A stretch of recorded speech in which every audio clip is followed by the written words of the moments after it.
Hey guys, Andrew from Team Triple Drive here. Today we're looking at my second Link Joker deck. Now, unlike the last Link Joker I showed you, which was the last one I owned with the 4 and the 1 Landis lease, this one is the first Link Joker deck I've ever played and owned. I owned this Link Joker deck since it originally came out in set 15, and I really still enjoy it to this day, although it's died down in the meta quite a bit now to the point where it's morely there for fun and trolling. I still really enjoy this, and this is the deck I understand the second most. I feel anyway. So I'm going to start with the starter, and the starter is the signature Star-vader Worldline Dragon. Now, for those who know what it does, as far as Star-vader Worldline Dragon skill is, at the beginning of the ride phase, you may choose a card, reverse R in its name, and discard it.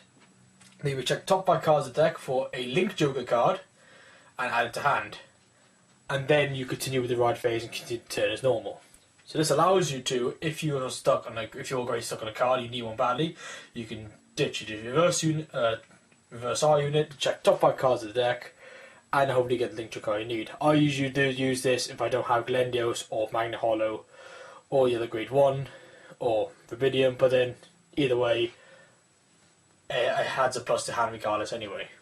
For getting a reverse unit, which you'll get back anyway later on in the game. So that is my start I use. So for my trigger lineup, I run the usual 4 Star-vader Paradigm Shift Dragons, 4 Beloved Child of Superstring Theory, 4 Star-vader Nebula Captor, and 4 Recollection Star-vader Terrellium. Now, as I said in my last video, the reason I run Paradigm Shift Dragon is pretty much self-explanatory. It's a card where if you have a Star-vader Vanguard, you put it as a lock rear guard, it locks another unit. That card is very good, it allows me to get a free lock, which basically means 1 less counterblast to use in my personal opinion. Also, the other triggers are usually vanilla, except for, Blood Child String Theory, which is putting the Soul King 2000 power. But I run the 8 draw triggers more because this deck is a waiting deck. And the idea is you wait until you draw the cards in your hand you have to win. And the draw triggers allows you to draw those cards far quicker. Now, I could do is run 12 draws instead, which I have seen Glendios decks play that way. But since the critical trigger is such a good card in the deck, it's used to get a free lock, there's actually no point in changing it, so 8 draw is fine enough. So basically that is my trigger lineup. And so for my grade 1 decks, I actually run 12 grade 1 cards. I actually run 12 grade 1s. That is 1 Engraving Star-vader Parasidium, a card I really cannot name for the life of me. Parasidium, I think it is. I run 3 Star-vader Rune Magician. I run 4 Taboo Star-vader Rubidium. And I run 4 Lady Keeper of Virtual Reality. Now I run the Engraving Star-vader Preservative, mainly because it's one of the best and flippers made in the game. What it does when it's placed in the Vanguard circle, you may turn a card face up in your damage zone for each reverse R unit on the field. Which means that if you place it down, it has the potential to turn up 5 damage. Which is, that's how much damage you have before you lose anyway. Usually I use it to flip up 3 or 4, but either way, it's, to my opinion, the best unflip unit ever created. I also run Star-vader Rune Magician, and I run Star-vader Rune Magician because what it does is, when it's placed in the Vanguard circle, Counterblast 1, you may add a number of reverse R units from the drop zone as a number of different reverse R units on the field, and add them back to hand. So for example, if you have, 2 reverse cradles and a Dragonic Golden Rebirth on the field, you may go into your deck to search for 2 reverse R units and add them back to hand. Which is a big plus, as it allows you to basically win the game quicker. I also run 4 Taboo Star-vader Rubidiums, mainly because of its skill, which is when this unit is placed in the guard circle, if you have a Vanguard with a Glendios in its name, you may choose one of your units with reverse R in its name, and that unit takes the hit instead. So what this does, it redirects the attack. Doesn't guard the attack, it just moves to another unit, which means skills like Command the Laurel will still work, due to the fact the Vanguard still hit. But this allows you to move attacks to one unit. This is very useful for things such as multi-attackers like the Brawler deck or Vermilion, as it can move up to all 6 attacks onto one unit, and only that unit takes all 6 attacks, which is why it's very useful. And finally, I run the 4 perfect guards.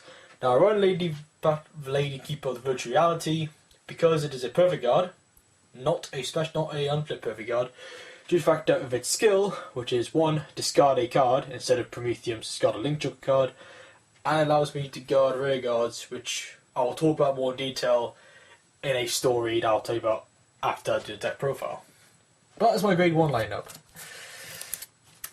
Now for my grade 2 lineup, I only run 8 and 4 each, and that is firstly 4 Star-vader Cold Death Dragons and 4 Star-vader's Magnet Hollow.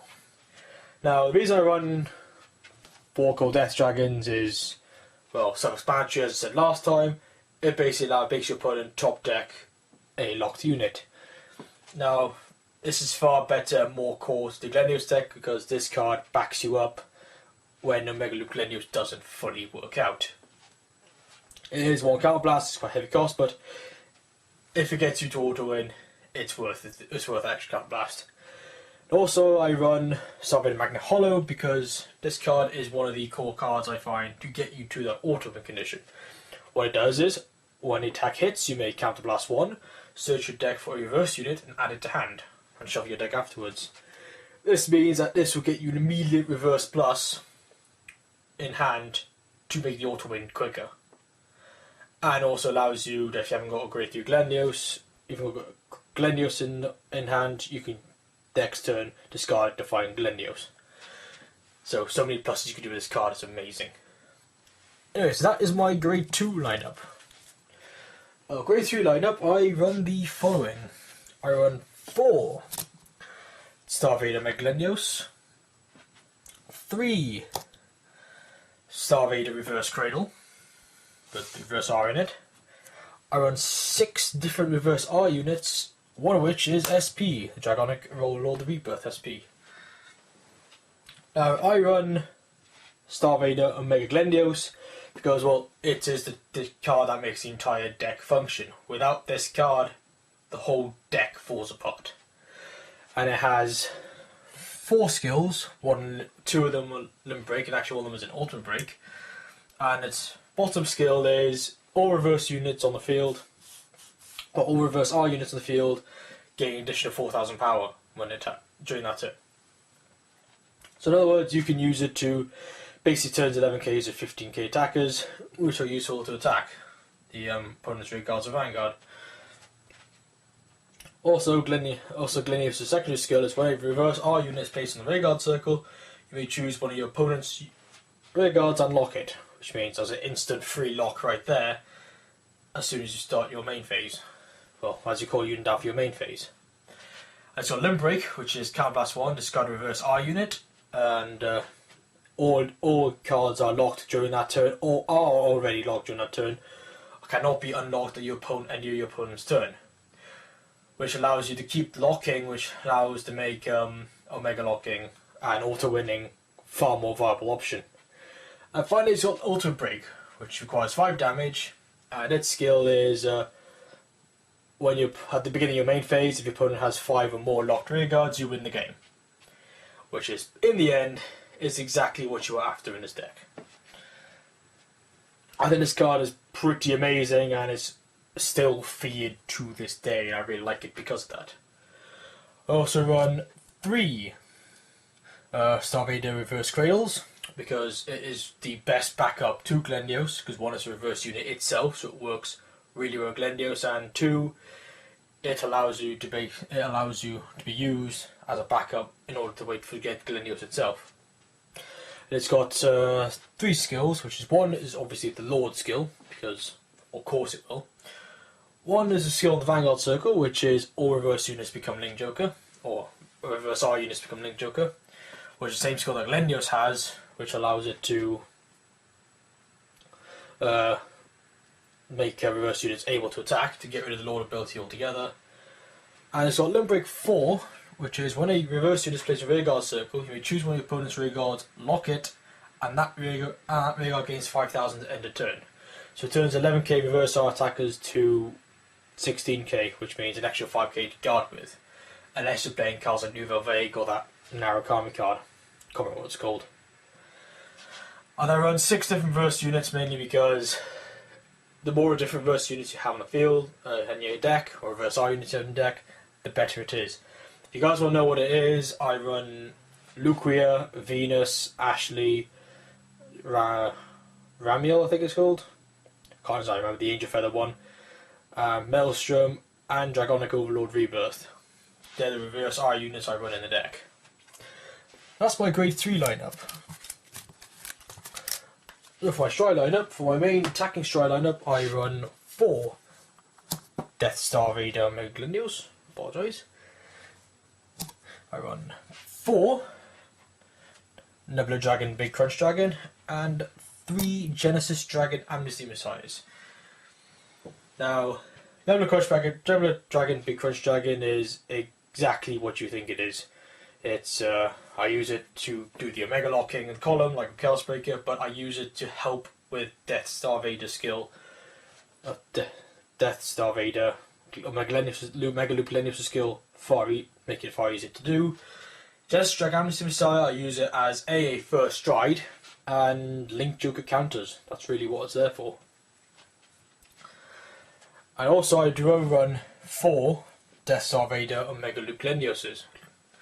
And what that does is, during per turn, you counterblast 2, turn a copy of itself face up. For each reverse R unit you have on your field, your opponent must top deck 1 card for each. Must top deck 1 card and place it in the rearguard circle in the locked position. Now this card is amazing. Basically what it does is Cold Death Dragon, but on a much more dangerous scale. Well, it allows you to not only allows you to do that, but also allows you to Omega lock your opponent's units when they're on 5 damage or more. That's part of his skill as well.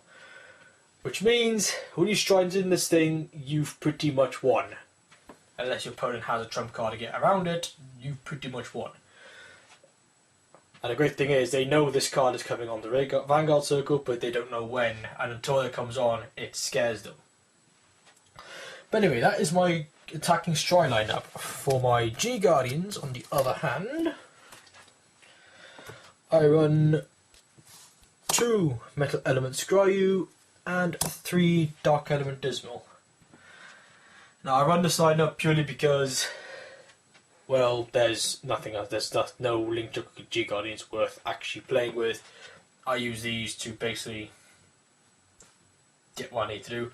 I use Dismals because it guards rearguard attacks and makes them untouchable, so I can G Guard into this card and just make all reverse units untouchable completely, which is good.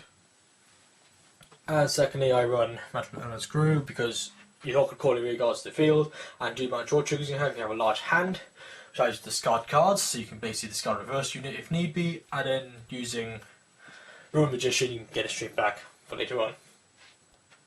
So that was my Glendios deck. Now for my many years of playing Glendios, I say many years, probably what 2, 3 maybe, I think 2. I've learned that I've learned many things about the deck. There are many different ways to actually beat the deck. One of which is guard restriction, multi-attackers such as brawlers and Vermilion.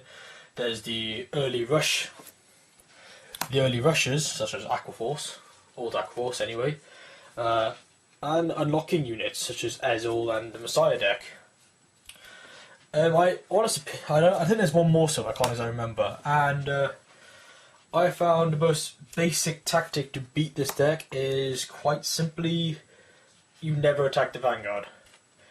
They'll always attack your Vanguard to try and kill you, knock you off, but you always play it so you're attacking their Vanguard because it allows you to get the to starve them of counter blast to activate any of their skills, and secondly, as long as you're drive checking, you're getting cards into hand, which is all what you really care about. And that's how the deck basically works. Also, about the little story I said earlier. A while ago, I was in Springfest, and I was playing against a Narukami deck in the Springfest tournament, and it's the first time I used Glendios in the entire time. And what happened was the following happened. He was playing Vermilion and he had Limbrick Enabler, and he forgot until pretty much late in the game that he had Limbrick Enabler, so he kept attacking my Vanguard personally, not attacking the front row, which would obviously make no sense at all. But when he finally remembered to actually activate that skill, what he did was he re-legioned into Vermilion again, and 4 triggers back in the deck, attack my front row. Now I had one column, like this one here, which had a reverse unit on it, and I had another column which was just a reverse unit on its own. I was on 4 damage, and I needed to survive that turn in order to auto-win. The problem is, I need the actual damage to win, but I need to keep one of the columns alive. So what I did was, back then used Prometheum, I decided to take a risk, after he obviously put 4 crit triggers in the deck, and perfect guarded the rear guard column. As if that hit, he had a rear guard on that column which had the skill which would wipe out another card on that column as well. So I guarded that column and let the Vanguard take the hit. My teammates back at the time were absolutely livid about it because, well, what I did was an absolute threat to winning and losing, because one person won and one person lost, and it was basically up to me to win. He twin drove, he got nothing at the end of it, and I thought to myself, I need to get a reverse unit to win. Top deck the reverse unit, and at that point I won, and he knew he couldn't do anything about this, so he did what he usually do. Sort of like, oh, okay, showed him the Conquest Dragon, attack with that. Of course, I had Rubidium in hand, so I redirected the attack, and he went, oh well, good game. And that was one of the many stories I could say about the Glendios deck. I have much more, which I may talk about sometime later on, but well, that's one of the best stories I have. Another one was an example of Talk Crap Get Sacked, and another one, me Miracle Healing 4 times and winning from that. I did have some others as well, and I think bad. But anyway, that is my Glendios deck. Tell us what you like about it. Tell us what you don't like about it. Tell us any ways you'd like to improve it. And this is Andrew0572 signing out. Have a nice one.